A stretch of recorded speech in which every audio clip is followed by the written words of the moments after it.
Welcome back, Reclaimers. I'm quite delighted to see that most of you have returned. I hope you found the previous tour satisfactory as well. Indeed, there was much information to process, but now that the fundamentals have been established, the next event should be easier to follow.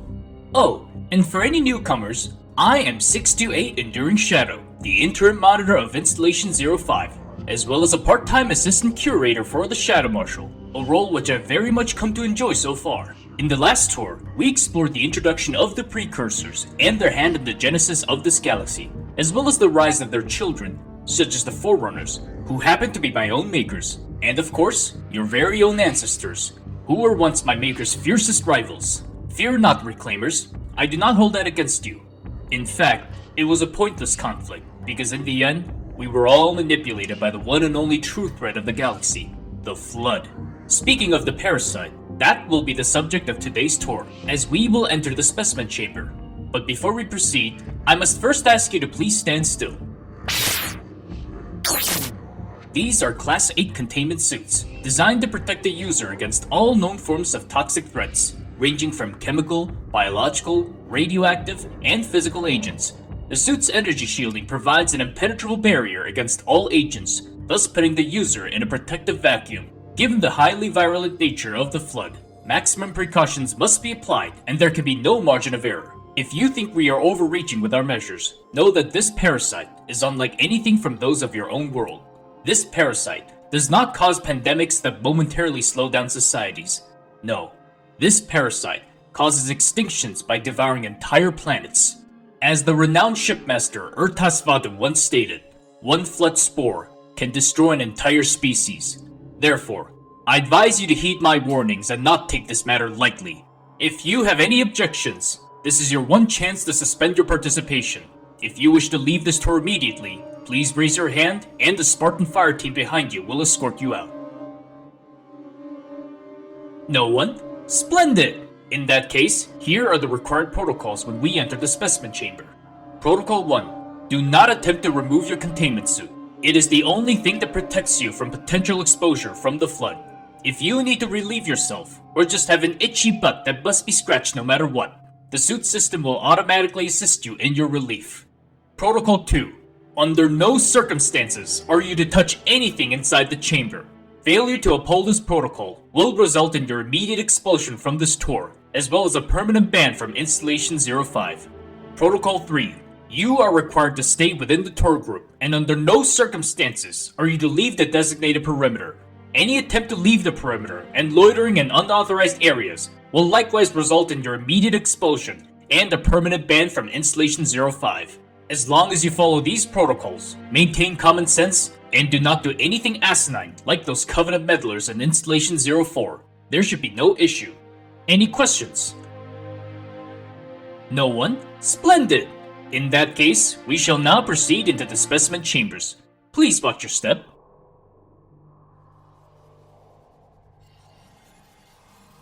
Welcome to the specimen chamber, where all surviving Flood specimens are stored in their cryogenic containment tanks. Although the activation of the Halo Array successfully purified the entire galaxy of all infestation, my makers decided to preserve some Flood specimens within these containment facilities for further study, in hopes of one day finding a cure for these virulent parasites. Though, in hindsight, the following security measures were inadequate, given how penitent Tangent's negligence with these containment protocols led to the eventual release of the Flood.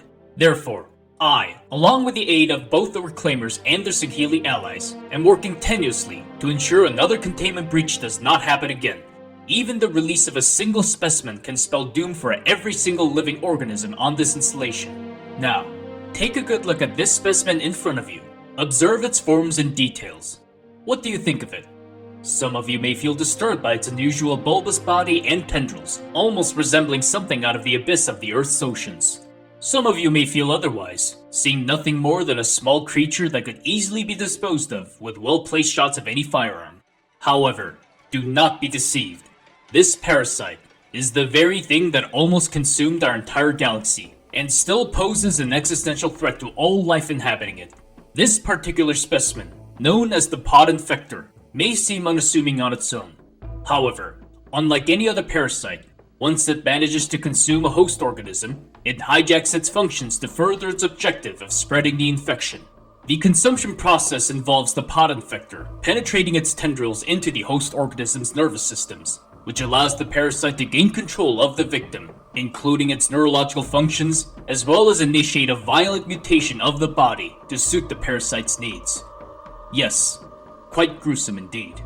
As the flood continues to infect and consume additional sentient life forms, the parasite collectively grows in strength and intelligence, effectively feeding all biomass into its hive mind. With their frighteningly rapid growth rate, the parasite becomes effectively unstoppable if its outbreak is not contained quickly. In fact, the flood did almost triumph against my makers, who sacrificed themselves to neutralize what was perhaps the greatest threat to all life in this galaxy. 10 million years ago, the Forerunners were denied by the Precursors the mantle of responsibility, a position my makers viewed themselves entitled to. Enraged by the supposed betrayal, my makers decided to take the mantle by force by eradicating their own makers, supplanting them as the galaxy's new rulers. Though most of the Precursors were slain, passively accepting their fates, a few managed to survive and escape their makers' wrath. Their fates vary, with some remaining hidden in isolated worlds, some leaving the galaxy altogether, and some deciding to transmute themselves into dust, which was intended to regenerate into their old forms in due time. Yet, over the millions of years, this cosmic dust became defective, which in turn corrupted not only the original beings, but also any beings that came in contact with the dust. One of the first to come in contact with this dust were your very own ancestors. In 107-445 BCE, the ancient humans discovered a fleet of automated starships on the edges of the galaxy. With the ships themselves having deteriorated over the millions of years, many crashed in various worlds within their interstellar empire. Upon inspection of these vessels, the human scientists discovered them carrying several capsules, which contained mysterious organic powder of unknown origin. As with any material of unknown origins, their own life forms contained these powder and underwent various testing, eventually determining the material to be harmless. In fact, further tests showed the powder having mild behavioral effects on their own domestic animals, such as the ferret, whose behavior turned more docile from small dosages of the powder. Unperturbed by these discoveries, the humans began to regularly utilize these powder over the next centuries. However, unbeknownst to the humans, a silent plague was spreading within their civilization, for the consumption of material made of their own creators had more monumental consequences than mere psychiatric effects. The initial mutations from the powder were bizarre, yet mild, with the pharaoh forming fleshy protrusions, which compelled other specimens to consume. However, the mutations gradually worsened, as exposed specimens suffered from severe genetic deformities. Soon, the powder's effects could no longer be ignored, as it spread to both humans and their Senshium allies, who also began suffering from horrific mutations. By the time the humans learned of the true nature of the powder, it was too late. The infection quickly spread throughout human space, allowing the flood to rapidly consume biomass and grow into its next stage. Initial efforts to contain infected worlds were futile, as the flood proved itself not only resilient, but also frighteningly intelligent and elusive, as infected forms gained the knowledge and intelligence of its victims and used them against the humans. Having exhausted all conventional measures, the human warrior servants, under the command of Lord of Admirals Fortentio, began to pursue absolute sterilization, neutralizing any infected ships and purging all infested worlds, not leaving a single trace of life. Whether human, forerunner, or any other sentient life, the human forerunner servants did not discriminate. If the flood could not be contained, the flood had to be exterminated at all costs. Unfortunately for the humans, my makers did not take kindly to their unprovoked assaults on the Echimene's worlds. In fact, this form of unrepentant aggression only served to reinforce my makers' beliefs that humanity was too dangerous and unfit to live among the rest of the galaxy. Therefore, by invoking the mantle of responsibility, the Echimene mobilized the warrior servants to quell the human aggression, appointing the Didact to lead the charge. The humans, having already sacrificed a third of their total population to combat the flood, faced further strain as their forces now faced a two-front war against both the parasite and the Echimene.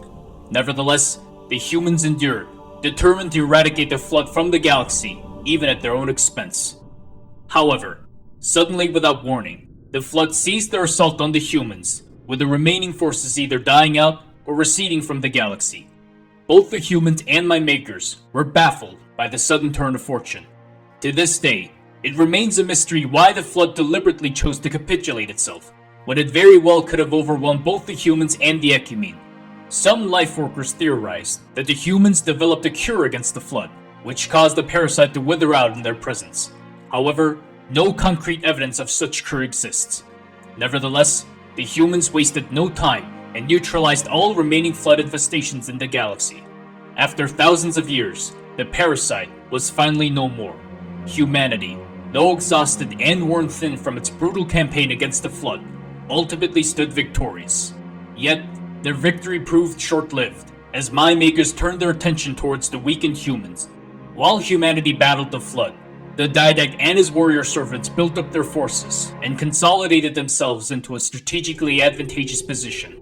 With the Flood finally no more and humanity severely diminished, the Forerunners would subdue their rivals once and for all in the name of the Mantle.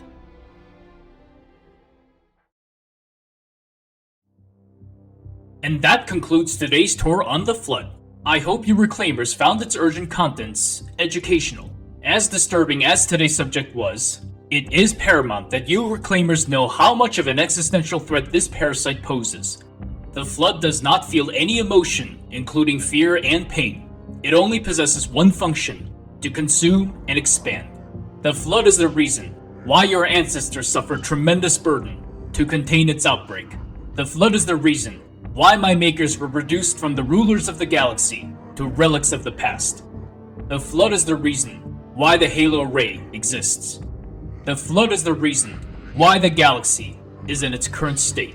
The Flood does not merely seek survival.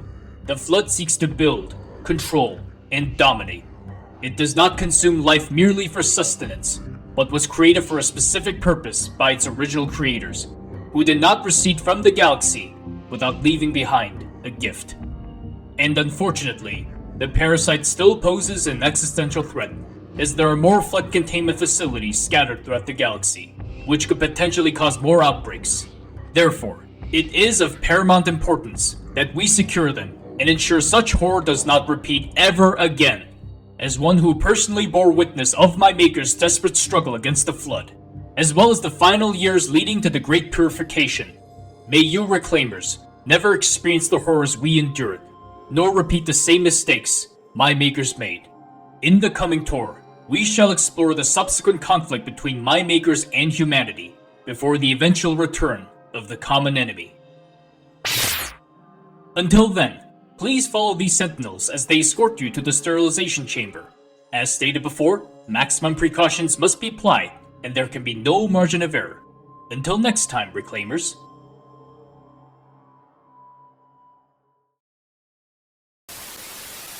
Thank you to my patrons on Patreon for supporting this channel.